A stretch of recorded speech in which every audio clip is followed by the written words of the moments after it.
कि वो अपने इस प्रोग्राम में अपने एक्सपीरियंसेस शेयर करें। विनय कुलकर्णी मुकुंदा।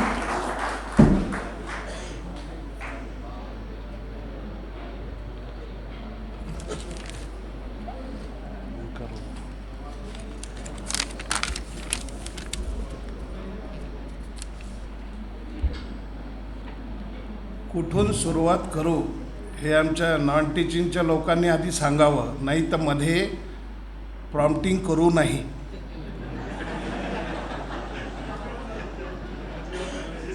आणि ज्यांना प्रॉम्प्टिंग करायची असेल त्यांनी हॉलच्या बाहेर जाण्याची कृपा करावी.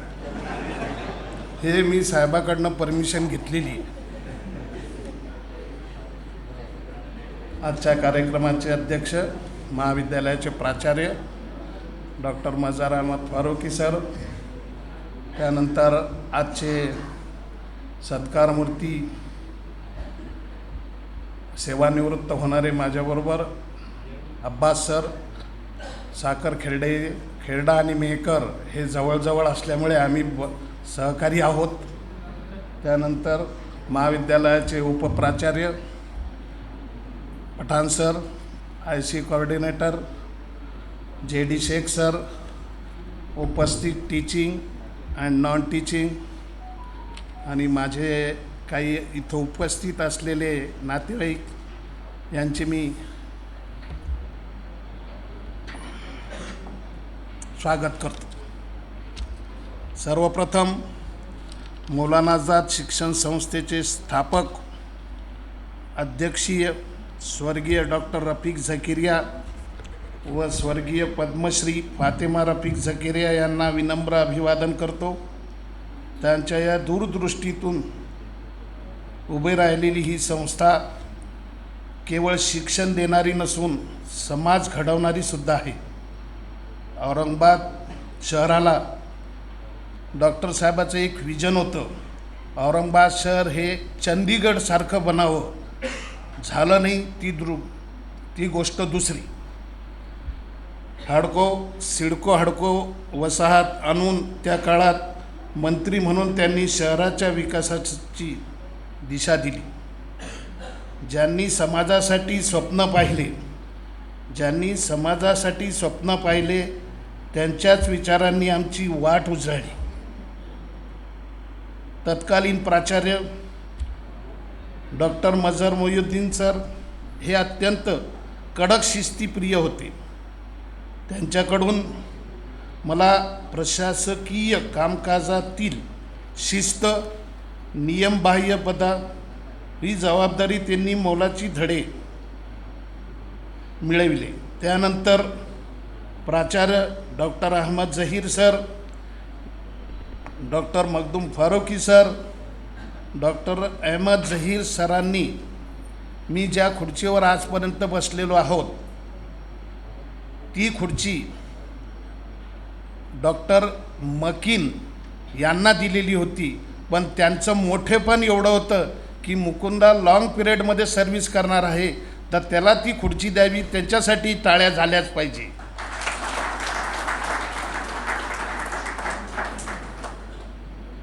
शिस्तीतून घडला स्वभाव.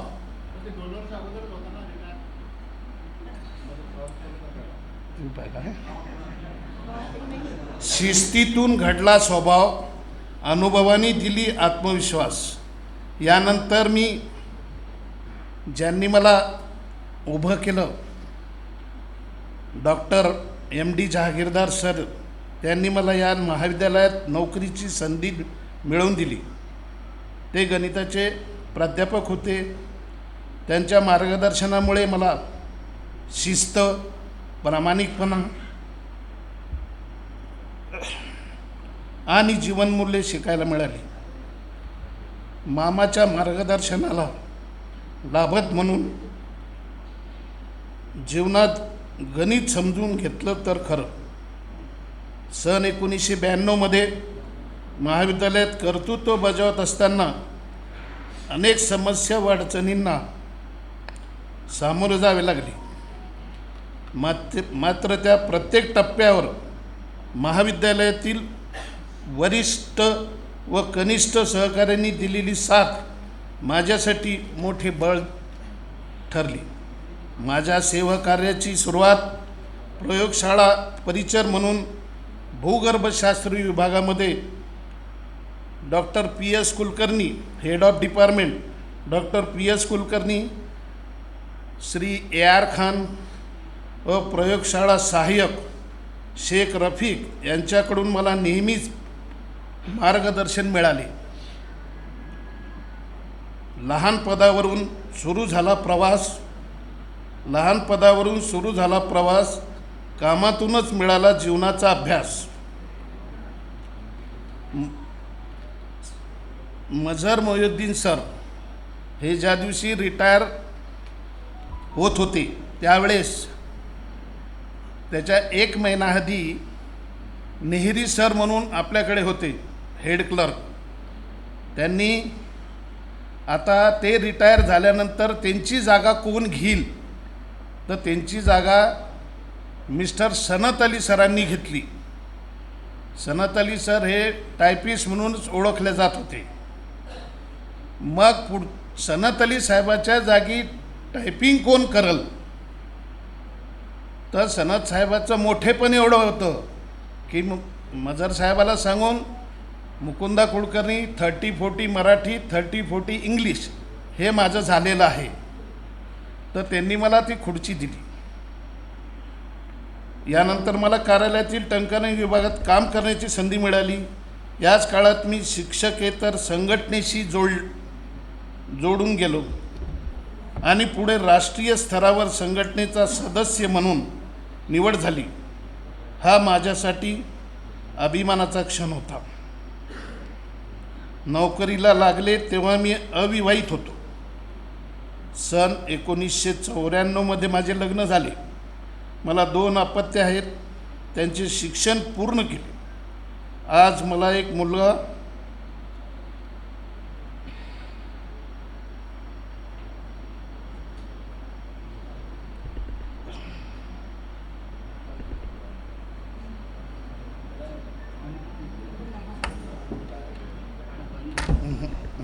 नको पण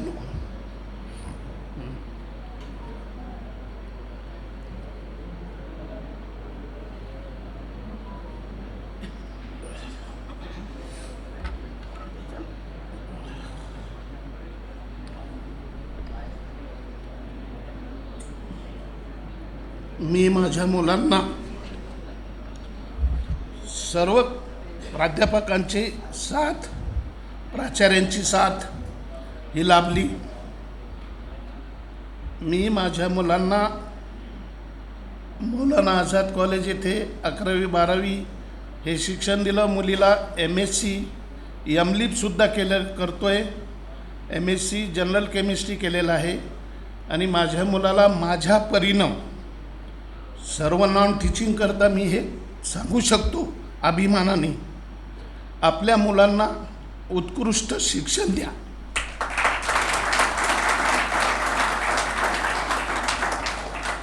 आज माझा मुलगा उत्कृष्ट कंपनीमध्ये, इन्फोसिस या कंपनीमध्ये हजर आहे. शिवाय त्याचं आता लग्नसुद्धा ठरलं आहे. माझी सूनसुद्धा इन्फोसिसमध्ये सुद्धा आहे. दोन्ही नवरा बायको इंजिनियर आहेत. हा माझ्यासाठी गौरव आहे. मधल्या काळात माझ्यावर 2008 रोजी वाईट प्रसंग आला. तो असा की माझे वडील मला सोडून गेले. असा काळी येतो की आठवून ते दिवस पण सुद्धा आठवा वाटत नाही. त्यावेळेस मला एक मित्र भेटला आपल्या महाविद्यालयातील. मी हे फक्त सांगू शकतो, कोणाला कसं घ्यायचं ते आपल्या मनावर असते. मित्र कसा असावा, पण त्या मित्रासाठी जोरदार टाळ्या झाल्या पाहिजे. मित्र कसा असावा अशोक डांगेसारखा असावा.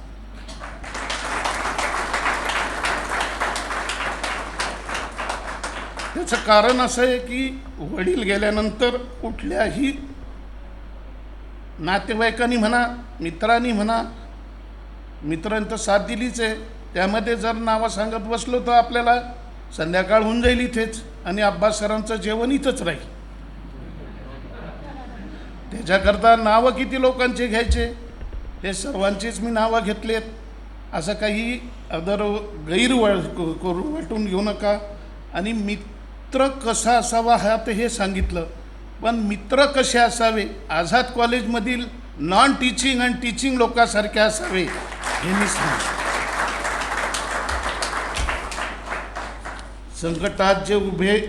संकटात जे सोबत उभे राहतात तेच खरे असतात. माझे बालपण सुस्थितीत कुटुंबात गेले. वडील तलाठी होते, आई गृहिणी होती आणि 4 भावंडे, 1 भाऊ, 3 बहिणी. माझ्या 3ही बहिणी सुखी वैवाहिक जीवन जगत आहेत. घर खरेदी करत असताना असगर फारुकी यांनी मला आर्थिकदृष्ट्या मोलाची साथ दिली. आर्थिकदृष्ट्या म्हणजे मी काही त्यांच्याकडनं कॅश वगैरे घेतलेले नाही, पण ज्यांनी ती मला साथ दिली आहे मी ती पूर्ण केलेली आहे. मोलाची साथ दिली. त्यांचे हे ऋण फेडता येईल असे नाही, ते आयुष्यभर स्मरणात राहतील. काही उपकार शब्दात मानत नाहीत, ते फक्त मनात जपावे लागतात. आज सेवानिवृत्त होत असताना इतकेच म्हणतो की मी माझे कर्तव्य प्रामाणिकपणे बजावण्याचा नेहमी प्रयत्न केला. माझ्याकडून कोणाचे मन दुखावले असेल तर मनापासून क्षमस्व. माझ्या ह्या प्रवासात ज्यांनी मला साथ दिली, असे मार्गदर्शन दिले, मदत केली, या सर्वांचा मी मनःपूर्वक आभारी आहे. ऑफिसमध्ये मी 6 महिन्यापासून रिटायर कधी होत आहे, 180 दिवस असे कम्प्युटरमधून काढले. त्या व्यक्तीचे 2 व्यक्तीचे नावं लिहितो मी सांगतो. मसिउद्दीन सिद्दीकी, दुसरा आहे सलीम, ज्यांनी तोंड लपवून पाठीमागे बसले. काही करू नका, काही असं वाईट धरू नका, मी वाईट हे करणार नाही. आज मी इथं बसलेलं आहे, उद्या तुम्हाला इथं बस नाही. आभारी आहोत. नोकरी संपेल पण नाती राहत आहेत, हीच माझ्या सेवकाची खरी कमाई आहे. धन्यवाद. जय हिंद, जय महाराष्ट्र. भूली बिसरी खट्टी मीठी यादें मुकुंदा ताज़ा कर रहे थे. आज हम आपको अलविदा नहीं कह रहे हैं, बल्कि आपके खिदमात को खिराज तहसीन और अक़ीदत से सलाम कर रहे हैं. अब मैं इस शेर के साथ हमारे वाइस प्रिंसिपल जनाब शेख अब्बास साहब को अपने ख्यालात पेश करने की दावत देती हूँ. मुझको इससे क्या गर्ज़ है, सुबह है या शाम है, खिदमत अहले चमन हर वक्त मेरा काम है. अब मैं अब्बास सर से को मदू करती हूँ कि वो अपने ख्यालात पेश करें.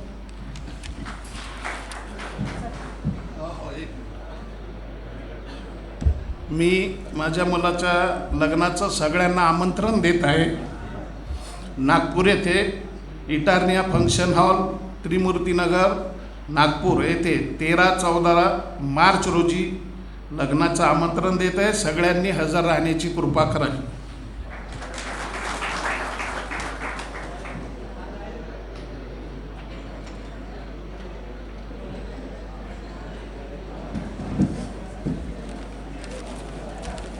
Respected Principal Sir, Vice Principal Adif sir, IQAC coordinator JD Shaikh sir, तमाम सीनियर जूनियर के टीचिंग और नॉन टीचिंग स्टाफ, अस्सलाम वालेकुम. सबसे पहले मैं अल्लाह ताला का लाख लाख एहसान कर शुक्र अदा करता हूँ कि मुझे इस इदारे में मुलाजमत का मौका मिला.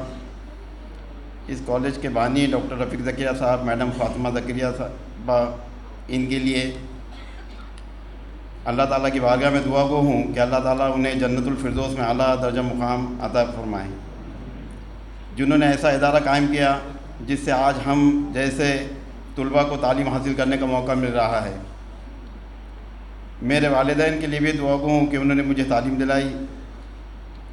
साथ ही हमारे बड़े भाई सलीम भाई की मुसलसल रहनुमाई और उन्हें हमें देहात से शहर की तरफ रुख करने की वजह से ही आज हम लोग यहाँ शहर में कदम रख सके।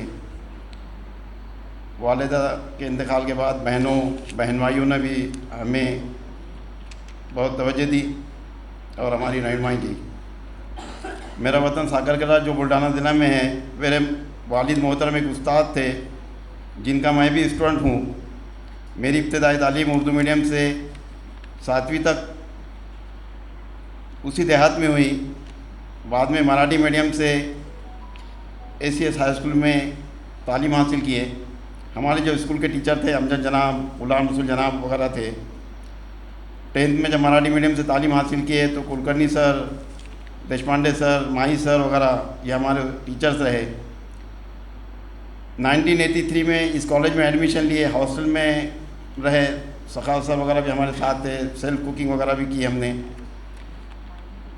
2 साल मेरे यूनिवर्सिटी में गुजरे।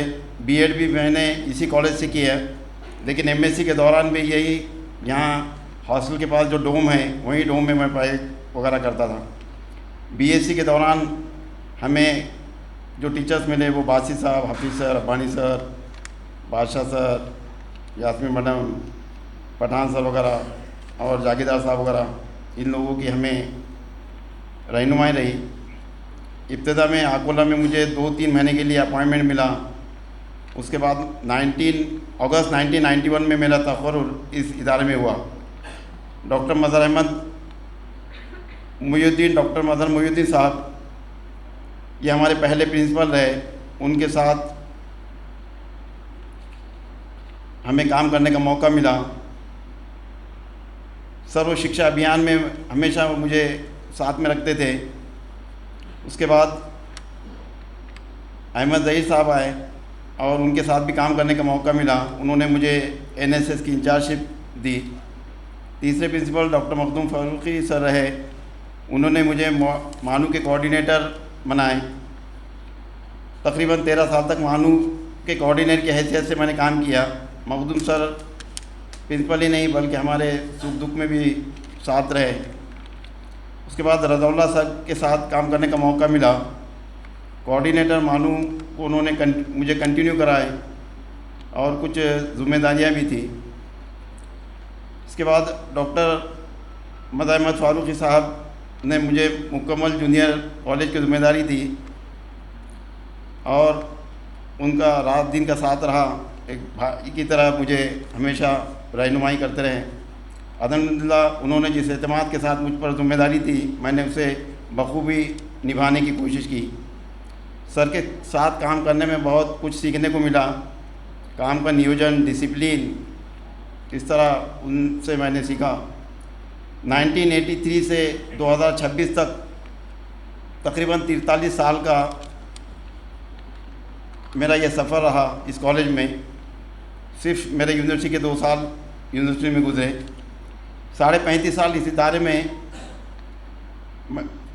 खिदमत करने का मौका मिला। इस कॉलेज से जो तलबा डॉक्टर्स वगैरह बने हैं, जिसमें मुख्तदी डॉक्टर अशफाक अंसारी, नशे डॉक्टर नशीद वगैरह भी है। फिज़िक्स डिपार्टमेंट से तमाम स्टाफ का बेहतरीन साथ रहा। हर एक का नाम यहाँ लेना ज़रूरी नहीं क्योंकि सभी का साथ रहा, बेहतरीन अंदाज में साथ रहे, एक भाई की तरह साथ रहे। उसी तरह केमिस्ट्री डिपार्टमेंट से भी हमेशा मुझे साथ रहा। बायोलॉजी, मैथमेटिक्स, इंग्लिश और हर लैंग्वेज वगैरह के डिपार्टमेंट से मुझे साथ मिला। इवन EVS के मोहसिन सर वगैरह भी हमारे साथ हमेशा रहे। मिन जुमला हर डिपार्टमेंट से मुझे बहुत मदद मिली। जब भी किसी काम के लिए हम उनकी तरफ हाथ बढ़ाते वो बढ़ चढ़ कर मुझसे ज़्यादा काम करते। मेरे classmate Bilal sir, Chishti sir वगैरह भी रहे। उनसे भी मुझे हिम्मत और डिसिप्लिन वगैरह सीखने को मिला। आज जूनियर कॉलेज के असातिज़ा, प्रिंसिपल सर की मेहनत, इसी का नतीजा है कि जूनियर कॉलेज को स्टाफ में भी A+ ग्रेड का नतीजा मिला, A+ ग्रेड हासिल हुआ। ऑफिस से नॉन टीचिंग से डांगे सर, सलीम भाई, उसी तरह मुमताज़ भाई, जैद भाई, इब्राहिम भाई, और नॉन टीचिंग से हमारे अब्दुलरहमान सर, मुशीर, चाऊस, रिजवान वगैरह, ये सब नॉन टीचिंग स्टाफ जो है, नूर भाई, इनका हमेशा मेहनत करने का और काम करने का साथ मेरे साथ रहा। आज हम जो भी हैं इस कॉलेज या इस इदारे की वजह से है। हम इदारे को बड़ा नहीं कर सकते, अलबत्ता इतना ज़रूर कहूँगा कि इस इदारे की वजह से हम बड़े हो सकते हैं।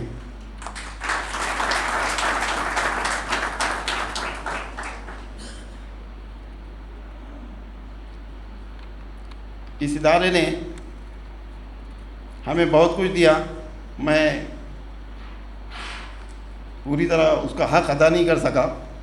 आज हमारी जो बहनें हैं और भांजे वगैरह भी जो है इस इदारे की वजह से ही वो इस मुकाम पर आ सके, वरना औरंगाबाद शहर उनके लिए नामुमकिन था।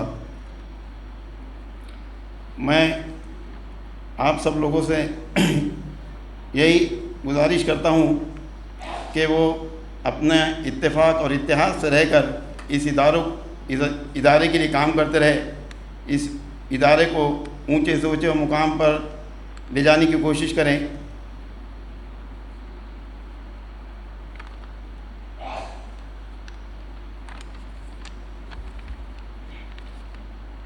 मैं हाई स्कूल से लेकर अभी तक टीचर्स का जिक्र इसलिए कर रहा था कि हम एक टीचर है और हमारी पहचान टीचर के जैसे ही होना चाहिए। हमारी टीचरिंग में मेहनत, कॉलेज के लिए लगन और वक्त के लिए कोई कमी पेशी नहीं होना चाहिए। मुझे घर से भी मुझे बहुत साथ मिला, जिसकी वजह से मैं कॉलेज में वक्त वगैरह भी देता रहा। कॉलेज से करीब ही मेरा घर है और इंशाअल्लाह इसके बाद आखिरत का जो वक्त आता है दफन करने के लिए, वो भी कॉलेज के नज़दीक ही है। तो इसलिए हम ज़्यादा से ज़्यादा कॉलेज में मेहनत करते रहे, कॉलेज का नाम रोशन करते रहे। मैं अल्लाह ताला से दुआ को हूँ कि अल्लाह ताला इस इदारे के काम करने में हर फ़र्द कॉलेज के ताल्लुक़ से मेहनत और लगन ईमानदारी से काम करने का जज्बा पैदा करे, और किसी भी तरह की मुझसे जाने अनजाने में अगर किसी की दिल आज़ारी हुई तो मुझे दिल से माफ़ करे।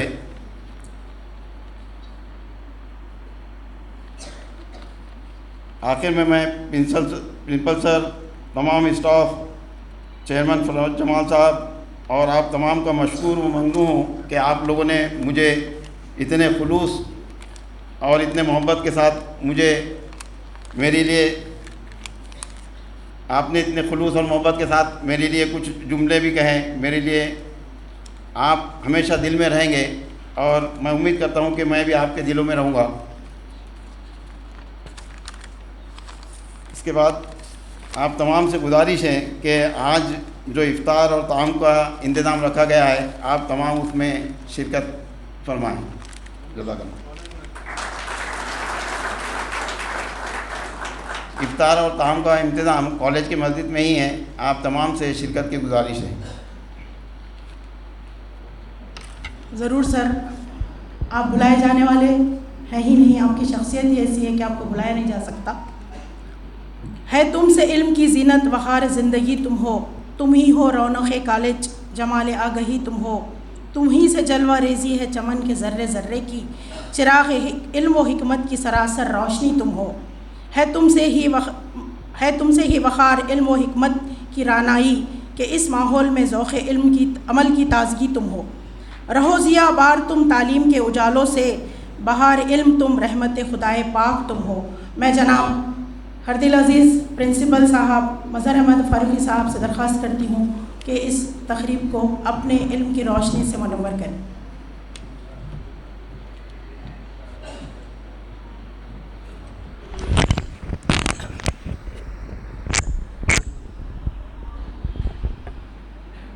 अस्सलामु अलैकुम। आज के दोनों सत्कार मूर्ति विनय कुलकर्णी, शेख अब्बास साहब। आप कहेंगे कि मैंने पहले विनय कुलकर्णी का नाम इसलिए लिया कि नॉन टीचिंग एक हमारा सहारा होता है, बैकबोन होती है। अगर वो बैकबोन सही रहे तो हम सही चलते हैं, इसीलिए उनका नाम पहले लिया। दूसरी कोई तकरीब रहती तो पहले वाइस प्रिंसिपल अब्बास सर का नाम लेता। साथ में स्टेज पर मौजूद Abbas Arif sir, JD Shaikh sir, Kausar madam जो इसको अच्छी तरीके से चला रहे हैं, दीगर तमाम teaching non teaching staff members जो यहाँ पर आए हैं, साथ ही इन दोनों सत्कार मूर्ति के अहलिया जो यहाँ पर आए हैं। सबसे पहले मैं इन दोनों को मुबारकबाद देता हूँ कि बड़े अच्छी तरीके से इन्होंने अपनी जॉब को मुकम्मल किया, हुस्न खूबी से जिसे कहा जाता है। और यही बड़ा अचीवमेंट होता है कि बड़ी तादाद में बड़ी देर से हम उनके बारे में सुन रहे हैं और बहुत सारी चीज़ें देख रहे हैं। मुझे जब भी कुछ काम होता अर्जेंट या कुछ ऐसा होता, खुफिया जिसे बोलेंगे, सीक्रेसी रखते हुए, कॉन्फिडेंशियल जिसे बोलते हैं, तो मैं सुबह जल्दी आ जाता। मुझे मालूम है कि सबसे पहले एक ऑफिस के अंदर आने वाला शख्स कौन सा होगा, तो यहाँ पर मुकुंदा होगा। 8 साढ़े 8 बजे वो यहाँ पर आ जाता था और मैं फिर उसके पास वो दे देता था कि टाइपिंग चाहे इंग्लिश की रहो, चाहे वो मराठी की रहो, चाहे ऑफिशियल रहे, चाहे अनऑफिशियल रहे। अनऑफिशियल बोले तो आप सोचेंगे कुछ और गड़बड़ होंगी, तो वैसा नहीं है। कुछ मैंने आर्टिकल्स लिखे हैं, तेजन करके ऊपर लिखा है, और कुछ मैं जो केला ने देशाटन एक जगह गया था उसके ऊपर भी डॉल्फिन बोल के लिखा है, और बहुत सारे इसके अंदर मैंने आर्टिकल्स लिखे। तो जब मैंने ये मेरा राइटअप दिया और मुकुंदा को बोला कि ये टाइप करके लाना है, सर 10 मिनट था हम तो बोल के जाके उन्होंने फटाफट करके लेकर आते थे। आरिफ सर बोले कि कभी कभी 2 दिन लगाते थे, लेकिन मुझे कभी तजुर्बा नहीं आया ऐसा। शायद देख के होता होगा कि भाई पर है ना, सर का काम करना, इसीलिए होगा शायद। बहरहाल यहाँ पर मैंने वो देखा कि इस टाइप से होगा। दूसरी एक चीज़ मैंने जो उनसे ली कभी भी, तो वो ये थी कि पगार कब हो रहा है कि नहीं हो रहा। तो ये पूछना है तो मुकुंदा को फ़ोन करके पूछना पड़ता था, अरे पेमेंट का क्या हो गया, तो वो बराबर इन्फॉर्मेशन वहाँ देते थे। जो भी जीआर निकला, जो भी चीज़ें निकली, तो वहाँ से जो है तो उसके बारे में इमीडिएटली जो है तो मुझे इतला वो जीआर डाल के उसके ऊपर से बोलना, ये सभी चीज़ें यहाँ पर होते हैं। तो ये तमाम चीज़ें चलती जाती है। अब्बास सर के बारे में तो मैं आप सब लोगों ने बतलाया है, सभी ने अपने अपने ताजो बताया है कि क्या किस तरीके से काम करते हैं, किस तरीके से यहाँ पर ये क्या है, तजुर्बा भी लिया है आप लोगों ने। आप खुद लोग जो है तो उसमें से जो जूनियर कॉलेज में यहाँ पर है, उन्होंने उनका जो है तो काम करने का तरीक़ा देखा है। ये तमाम चीज़ें मेरे लिए उनका एक अलग से तजुर्बा ये है कि जो आप लोगों को मालूम नहीं होगा, इसलिए मैं बोलना चाहूँगा। वो ये था कि मुझे आने के बाद में उन्होंने कहा कि सर आप उर्दू तो बड़े अच्छे बोल लेते हैं, तो ऐसा करते कि आप उर्दू में मैट्रिक का इम्तिहान दे दो। तो मुझे भी अच्छा लगा कि मैट्रिक का इम्तिहान देने के बहुत दिनों के बाद में मौका मिलेगा। तो मैं बोला कि ठीक है मैं बैठ जाता हूँ। फिर तय हुआ कि कहाँ से बैठना है, तो मैं बोला मुझे तो ऐसा उर्दू का कोई बेनिफिट है नहीं कि पास हो जाना है तो कोई खेड़े से बैठ जाओ, कोई नज़दीक के देहात से बैठ जाओ, इससे कुछ मुझे लेना देना नहीं है। मैं बोला औरंगाबाद से ही बैठेंगे यार, यहीं से करना है। अब्बास सर ने फिर मुझे वो लेकर आके दिए, मटेरियल भी लेकर आए, और सभी चीज़ें ये थी कि भाई ये करना है, ये पढ़ना है, ऐसा ऐसा करना है। बहरहाल मैं और सखावत सर को लेकर मैं जब गया एग्ज़ाम सेंटर के ऊपर, तो गेट बंद था, पूरे बच्चे ये थे, और वहाँ पर 2-4 टीचर और उनका सिक्योरिटी गार्ड खड़े हुआ था। लेकिन मुझे देखते ही उन्होंने गेट खोल दिया और अंदर आने दिया। हम अंदर गए, हमारे साथ 2-4 टीचर भागते हुए आगे, मैं जाके जहाँ नंबर का बोर्ड लगा हुआ था वहाँ जाके खड़े हो गया। मैंने पूछा ये नंबर कहाँ है, तो उन्होंने बोला सर ये नंबर ये हॉल में। तो मैं समझ गया कि वो लोग भी परेशान थे, वो ये समझे थे कि कोई बोर्ड के आदमी आया क्या ही, और इसलिए परेशान आगे पीछे घूम रहे थे। जब मैं हॉल के अंदर इंटर किया तो देखा कि सब बच्चे उठ के खड़े हो गए। मैंने अपना नंबर ढूंढा, अपने जगह पे जाके बैठ गया और सब परेशान हो गए। बहरहाल मैंने वो एक पेपर दिया, और उस पेपर में मुझे जितना आता था, क्योंकि न्यूज़ कैसी लिखना है और लेटर कैसा लिखना है उर्दू के अंदर, वो लिख दिया। आर्टिकल मतलब ये लिखना था तो वो लिख दिया, क्योंकि बाकी के सबक तो पढ़े नहीं थे, बाकी की चीज़ें पढ़े नहीं थे। तो बहरहाल 52 मार्क्स लेके पास हो गया। तो उसका क्रेडिट जो था अब्बास सर की तरफ जाता है। दूसरी बात ये होगी कि मैं जब ये पास हो गया तो उन्होंने मेरे पीछे लगे कि सर मानू के अंदर इस्लामिक स्टडीज़ कर आप एडमिशन ले लो। तो मैं सोचा कि ठीक है, अब एक हिसाब से इस्लाम की स्टडी हो जाती है तो इस्लामिक स्टडी हमें इस्लामिक स्टडीज़ को एडमिशन लेना चाहिए। तो फिर मैंने उसके लिए ये किया। उनका इसरार था कि और सर आप तो है, भाभी को भी बोलो, मिसेस को बोलो आपके, तो आप जो तो उसको ये करेंगे। फिर मैंने थोड़ा सोचा और मैंने बोला कि ठीक है, ये भी एक अच्छी तजवीज़ है, इसको एक्सेप्ट करना चाहिए। इसके दो बेनिफिट है। एक बेनिफिट ये है कि वो इस्लाम के बारे में वो भी जान जाएगी, और दूसरा बेनिफिट ये है कि लोगों को तारुफ कराते वक्त बोलते हैं कि हम दोनों क्लासमेट है करके तो ये भी बोलते आएगा। तो इसलिए फिर मैंने जो तो एडमिशन दिलवा दिया। अब अब्बास सर के सेंटर चीफ होते हुए हम जो है तो वहाँ पर मैं एग्ज़ाम देने गया। सेंटर फॉर हायर लर्निंग के अंदर एग्जामिनेशन सेंटर था बने हुआ हायर लर्निंग के इसमें। जब मैं पहले इनको इंस्ट्रक्शन दिया था कि मैं एग्जामिनर बोल के मैं स्टूडेंट बोल के आ रहा हूँ तो कोई ये नहीं होना, लेकिन मैंने देखा है कि इन्विजिलेटर जो है तो रुक नहीं पा रहे थे, अपने आप को रोक नहीं पा रहे थे। कोई पानी की बोतल ला के दे रहा, कोई मेरा वो उठा के देख रहा कि भाई आपने नंबर बराबर लिखे क्या, कोई ये कर रहा, परेशान। मेरा नंबर आगे, मेरे पीछे मेरे मिसेस का नंबर था, है ना, और सब परेशान। मैं थोड़ा सा गुस्से से ये करके देखा और फिर अपना लिखने में लग गया कि भाई मेरा जो भी लिखना है वो हिसाब से जो स्टडी थी उस हिसाब से लिखा, और आधे पौन घंटे में ही बाहर निकल गया। क्योंकि जितना लिखना है मुझे तो कोई उससे आगे बेनिफिट लेना नहीं था, या मेरा जॉब का वो रिक्वायरमेंट नहीं था। मैं सब कुछ होते हुए डीन भी बन के यहाँ पर प्रिंसिपल बोल के भी वापस यहाँ पर आया है, तो मुझे इसकी ज़रूरत नहीं थी। लेकिन मुझे एक नॉलेज के लिए मैं ये कह रहा था, तो मैं किसी को देखूँगा या कोई चिट्ठी साथ में रखूँगा, या जो चीटिंग बोलते जिसको धोखा, जिसका उर्दू में तर्जुमा हो सकता है, वो दूंगा। क्योंकि धोखा देने वाले हम में से नहीं है, और इस्लामिक स्टडी के अपन डिग्री ले रहे हैं और चिट्ठी कर रहे हैं, तो ये कैसा हो सकता है। तो मैंने तो ये नहीं किया। आधे घंटे के अंदर बाहर निकल जाता था मैं। जब बाहर निकला तो फिर बाद में जो है तो ये हो गया। तो फिर 1-1.5 घंटे के बाद में मिसेस आगे बाहर, तो मैंने बोला कि तुम कितनी देर क्यों लगी? बोले जब तक आप हॉल में था, हॉल बहुत टाइट था। बोले आप निकलते सब रिलैक्स, किसकी हिम्मत ही नहीं हो रही थी बोले निकाल।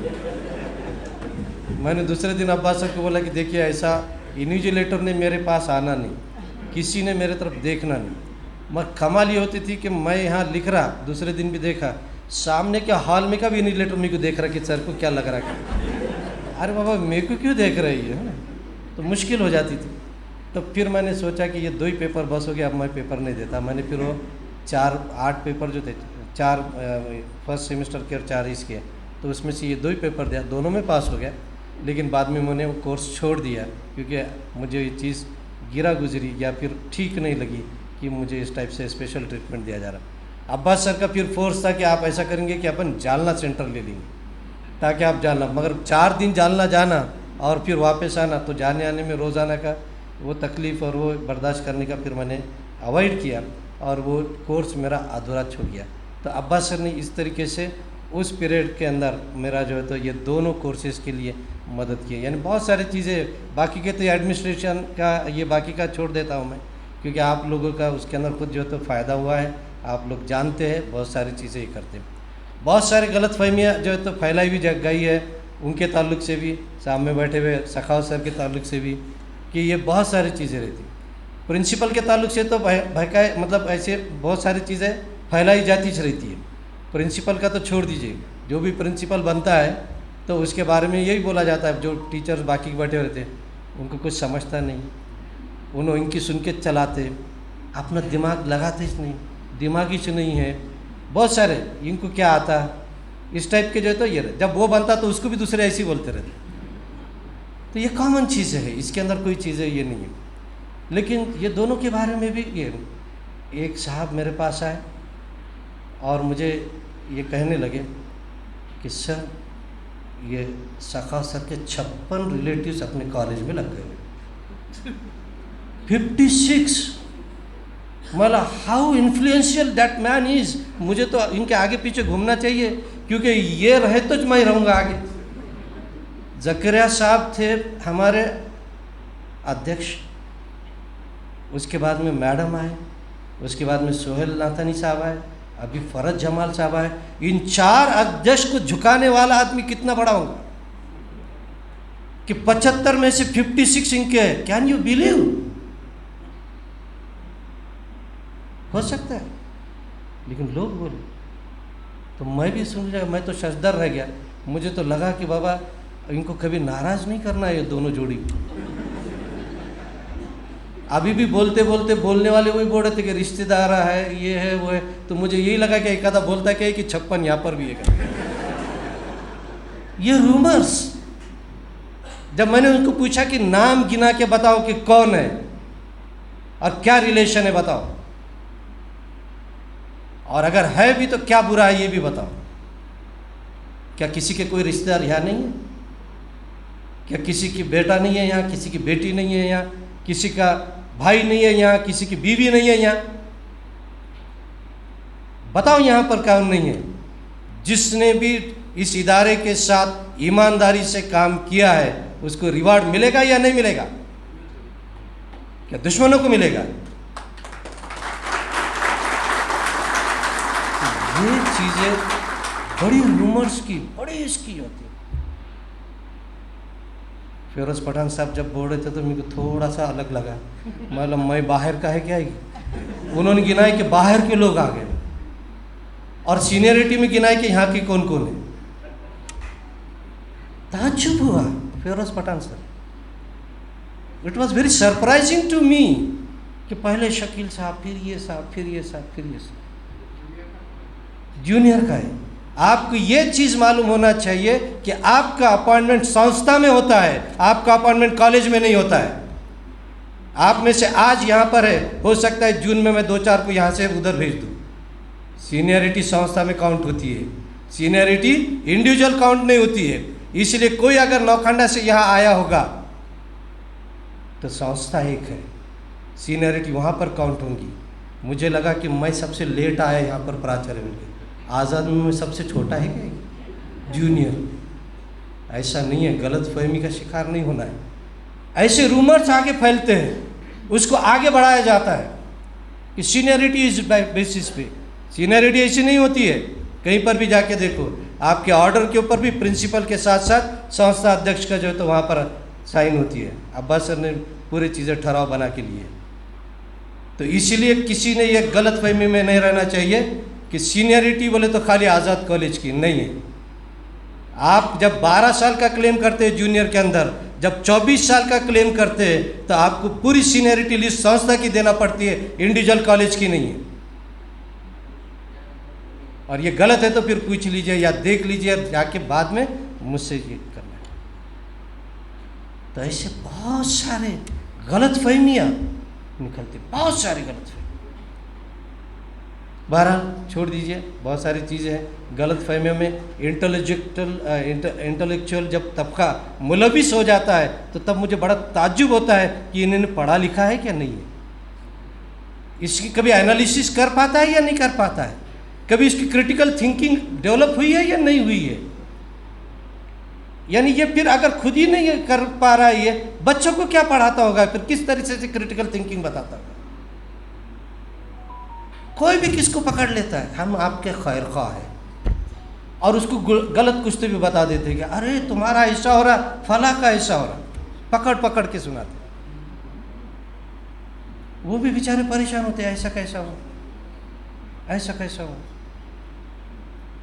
और फिर जो है तो उचकने लगते हो, पंपिंग करने। ये कमजोरी का मामला है। तो ऐसे बहुत सारी चीज़ें, बहुत सारी चीज़ें।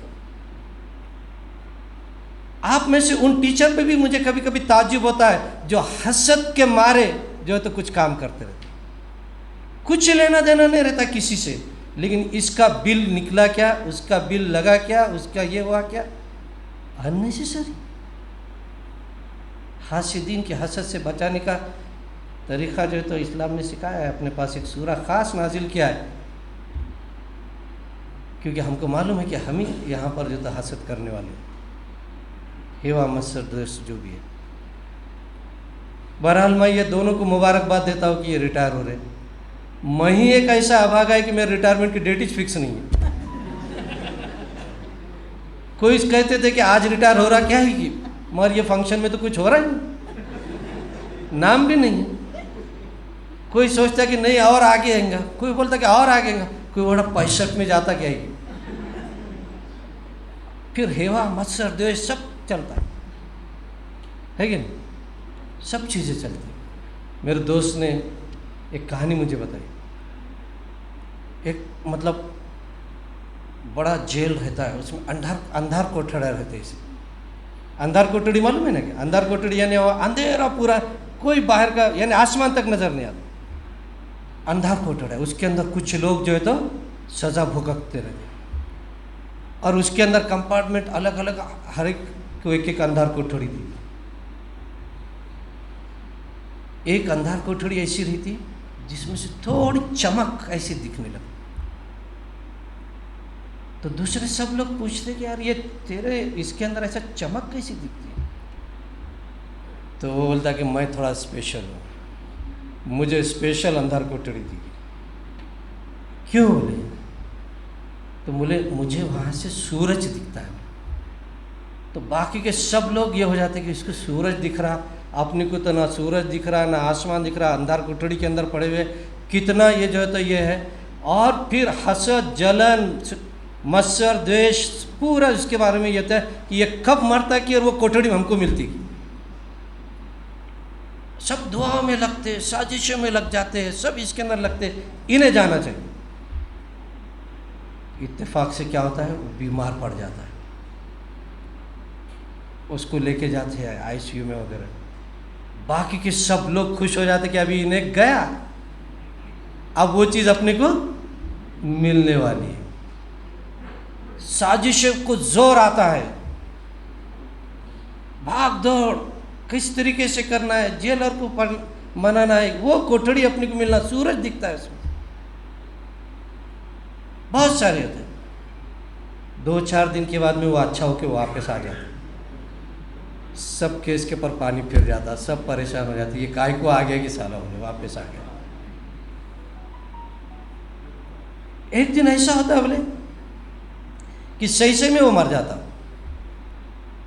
अब जो है तो साजिश करने वाले फिर दोबारा ये करते कि किसी भी तरीके से वो कोठड़ी हासिल करेंगे जिसमें से सूरज दिख रहा है। एक शख्स जो है तो बड़ा साजिशी रहता है, उन्हें बराबर मिल मिला के जो भी माल प्रैक्टिस करना है, जो भी करना है वो कर करा के उस कोठड़ी के अंदर दाखिल हो जाता है, उसको मिल जाती है कोठड़ी। बड़े इसके अंदर आया था, बाकी के सब लोग साइलेंट हो जाते, ये कैसे क्या आ गया। अब उन्हें देखता है कि इसमें से सूरज दिखता है, तो कहाँ दिख रहा है, ऊपर नीचे सब तरफ देखता है, कहीं से सूरज दिखता ही नहीं।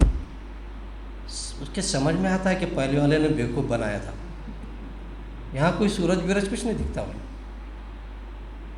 मगर बोलते भी नहीं आता, वैसी सहता रहता है, अंदर रहता है। बाकी के लोग धीरे धीरे खुलने लगते हैं उससे। फिर कोई उसको पूछता है कि तूने इतना मेहनत करा, इतनी साजिशें रचा, इतना जेलर को ये करा, और उसके बाद में वहाँ पर जो तो ये चीज़ हासिल की, सूरज दिखता है तुझे वहाँ पर। अब उसको तो बहुत गुस्सा आया रहा था, पहला जो मर गया था उसके नाम से जो गालियाँ देता उसको नहीं। तो ये बोलते क्यों गालियाँ दे रहा है? गालियाँ इसलिए दे रहा बोले वो बेवकूफ़ खाली सूरज देखते रहा, थोड़ा एंगल क्रॉस करे ना, पीछे का तालाब दिखता है उस पे करके, जानवर दिखते हैं और सब चीज़ें दिखते हैं बोले उसमें। दूसरे दिन से सब के सब फिर शुरू हो जाते कि ये कब मरता कि बोले, दुआएं करने के लिए। प्रिंसिपल का हाल वैसा है ना, सब दुआएं करते रहते कि कब जाता कि और कब मिलती की। एस्पिरेंट जो है, वाइस प्रिंसिपल को भी वैसी, अभी जा रहे थे अब मेरे को मिलती क्या। तो ये सभी चीज़ें इसके अंदर हैं। तो मुझे यहाँ पर ये बोलना है कि बाकी का ये चीज़ें छोड़ दीजिए, लेकिन जो काम करने का अंदाज़ है और बाकी के चीज़ें हैं, वो चीज़ें आपके अंदर अगर ठीक ढंग से करने की सलाहियत अगर आ जाए तो ये बहुत अच्छी तरीके से हो जाए।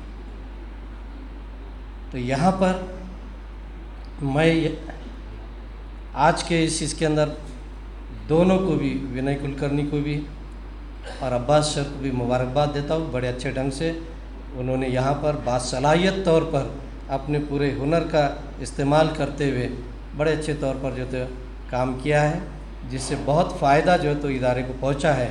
और इदारा यानी प्रिंसिपल ये एक मुखपत्र होता है मैनेजमेंट का, तो उसके तरफ से मैं ये कहूँगा कि इन दोनों का भी ममनून मशकूर हूँ।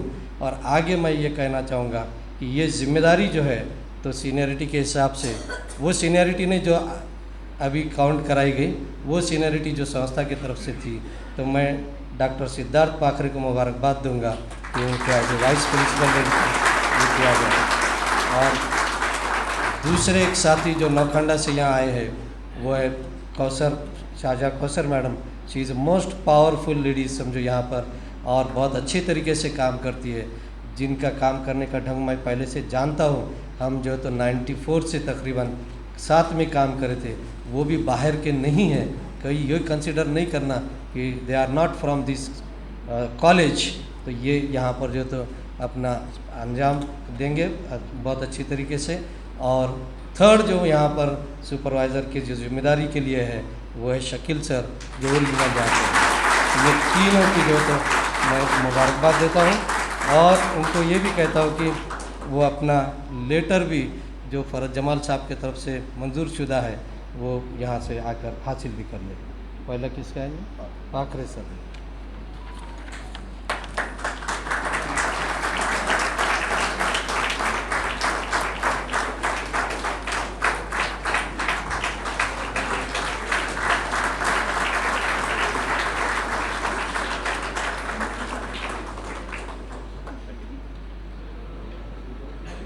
शाहजहाँ कौसर मैडम। सामने sir.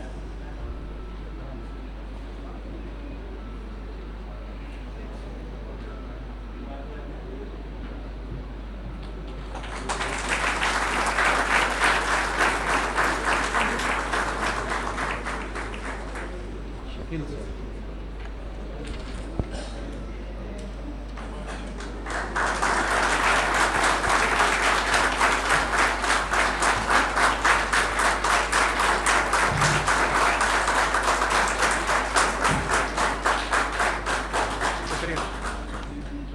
Thank you very much.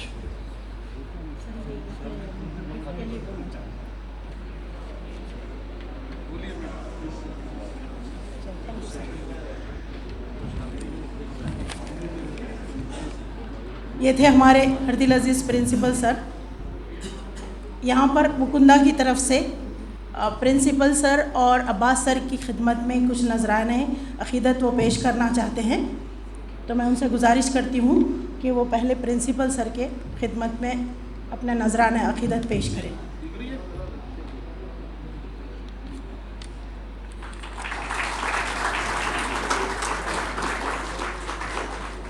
Thank you.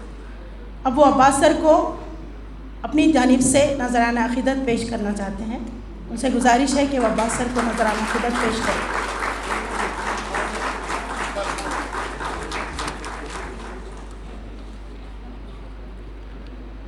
Programme अल्हम्दुलिल्लाह ख़ात्मे की तरफ है अपने। मैं जनाब रिजवान सर से दरख्वास्त करती हूँ कि वो ऑफिशियली वोट ऑफ थैंक्स पेश करें।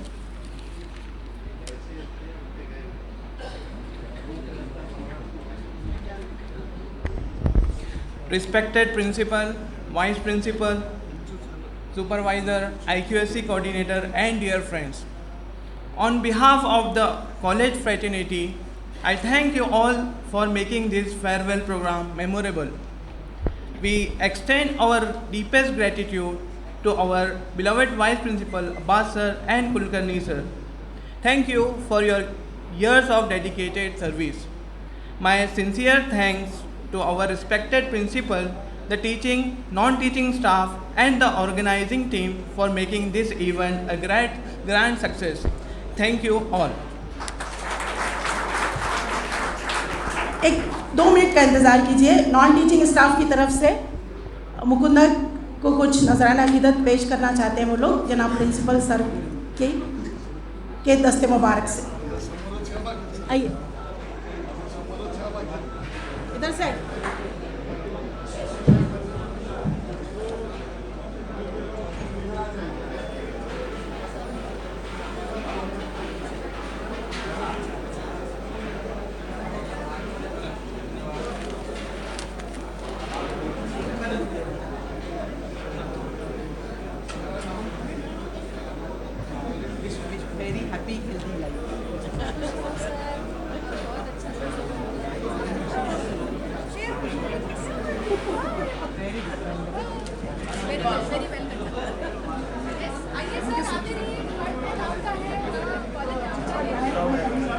Congratulations.